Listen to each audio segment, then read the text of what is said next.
You cancel your own needs the same way you cancel a low-priority meeting. Quietly, without announcement, like it wasn't important to begin with. Someone calls at the wrong time. You pick up anyway. Someone needs help. You're already there. But when you're the one struggling, something stops you. Not pride exactly. Something older than that. People see reliability. They see strength. They see the person who always comes through. They don't see what it costs. And here's what's rarely said about people like this. The always available ones. The fixers. The ones everyone leans on. It's not selflessness that drives them. Not entirely. There's something underneath it. Something that formed quietly over time that made asking feel dangerous and giving feel safe. There are specific patterns that show up in these people. Consistent ones. Recognizable ones. And once you see them clearly, really clearly, they point to something much deeper than just being a good person.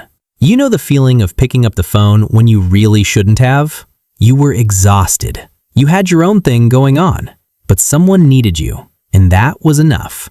You showed up, said the right things, stayed as long as they needed, and then you hung up, sat in the quiet, and carried on alone. This isn't a video about being too nice. It's not about boundaries or burnout or learning to say no. It's about something that sits underneath all of that. A specific psychological pattern that shows up in people who give consistently, ask rarely, and have almost no idea why they can't seem to do it the other way around. There are 7 of these patterns, and they cluster together in a way that isn't random. 1. They show up for everyone, but disappear when they're breaking. 3 in the morning, they'll answer. Last-minute emergency? They're already on their way.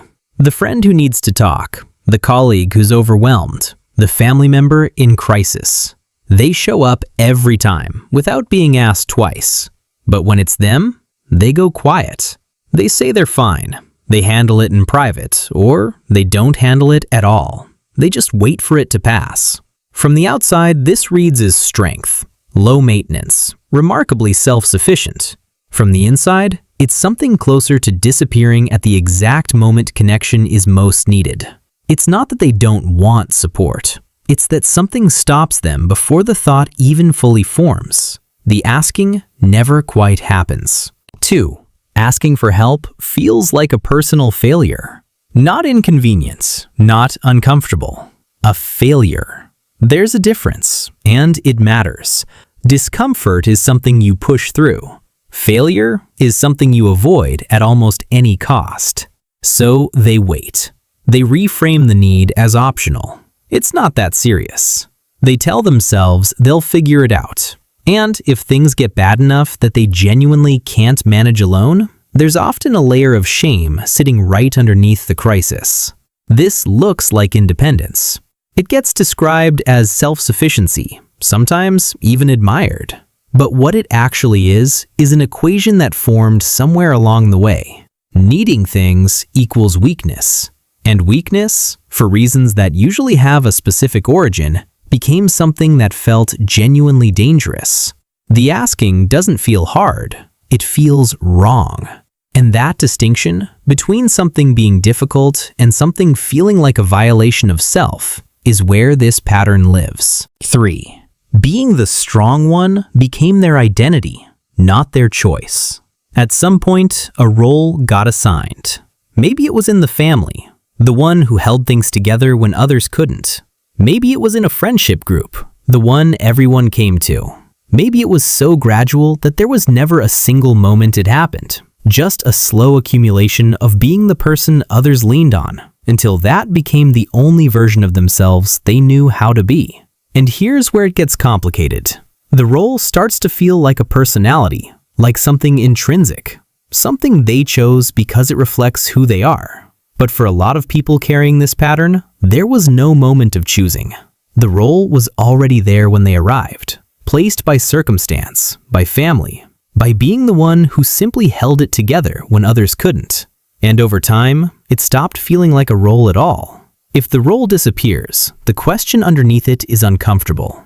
Who are they when no one needs them? 4. They confuse being needed with being loved. This is the one that sits at the center of everything else. Somewhere, Not in thought, but in feeling. A connection got made between being useful and being wanted, between availability and worth, between what they do for others and whether those others will stay. So they stay available. They answer quickly. They anticipate needs before they're expressed. They make themselves, in the most literal sense, indispensable. And it works. People do stay. People do express gratitude, affection, dependence. But underneath the giving, there's a question that never fully goes away. One they probably couldn't put into words. If I stopped being useful, would any of this remain? That's not a love language. That's a survival strategy, wearing the clothes of one. 5. They minimize their own pain before anyone else gets the chance. Think about the last time something genuinely hurt. Not a crisis, just something that wore you down quietly. Now think about how you described it to someone else, if you described it at all. Probably smaller than it was. Probably with a disclaimer already attached. It's fine, honestly. Other people have it worse. I don't even know why I'm mentioning it. Notice the timing. Those words came before anyone responded, before anyone had a chance to react, to dismiss it, or to take it seriously. The dismissal happens first, and it comes from inside. This looks like perspective, emotional maturity, not being dramatic. It's actually armor. If you minimize it first, the moment when someone shrugs it off, or worse, doesn't notice at all, lands softer. You already prepared for it. You already told yourself it wasn't worth much. The armor works. It's just expensive to wear every single day. 6. They attract people who take more than they give. Look at the pattern across time. Not just one relationship, but several. The friendships where they're always the one who checks in first. The relationships where their needs somehow never quite made it to the center of the conversation. The dynamics where their giving was accepted so naturally that it stopped being noticed at all. From the outside, this looks like bad luck, poor judgment, a tendency to find the wrong people. It's actually a logical outcome. Someone who signals unlimited availability, who never asks for anything in return, who makes their own needs invisible. That person will naturally draw people who need exactly that kind of dynamic. Not because either party planned it, but because the pattern creates the conditions for it, reliably, over and over again. The people aren't the problem. The signal is. 7. They give to others what they desperately need themselves.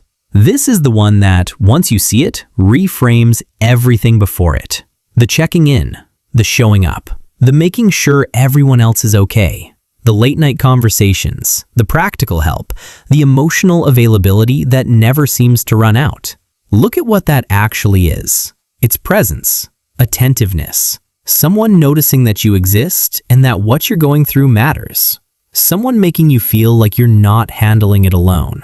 That's exactly what they give, every time, to everyone. And it's exactly what they're not getting back. At some point, for reasons that are different for each person but almost always trace back somewhere specific, they learned that the safest way to be close to something they needed was to become the one who provided it. If you can't receive care freely, you can at least be near it. You can at least make sure someone else gets it. It works. In its own way, it works. But it is an exhausting way to try to fill something. Take these 7 patterns together. Disappearing when they're breaking. The equation between needing and failing. An identity that was assigned, not chosen. The confusion between being useful and being loved. Preemptive self-dismissal. Relationships that keep finding the same imbalance. Giving away consistently the one thing they can't seem to ask for. None of these are separate. They're the same thing, expressed 7 different ways. They're what happens when a person learns, early, quietly, without anyone saying it out loud, that their needs are less important than their usefulness. That love is something you earn, not something you receive. That the safest way to exist in a relationship is to make yourself the one who never requires anything. That belief didn't come from nowhere, and it didn't stay in the past. It became a system. A coherent, functional, deeply exhausting system. And the first sign that something is shifting is simply being able to see it clearly.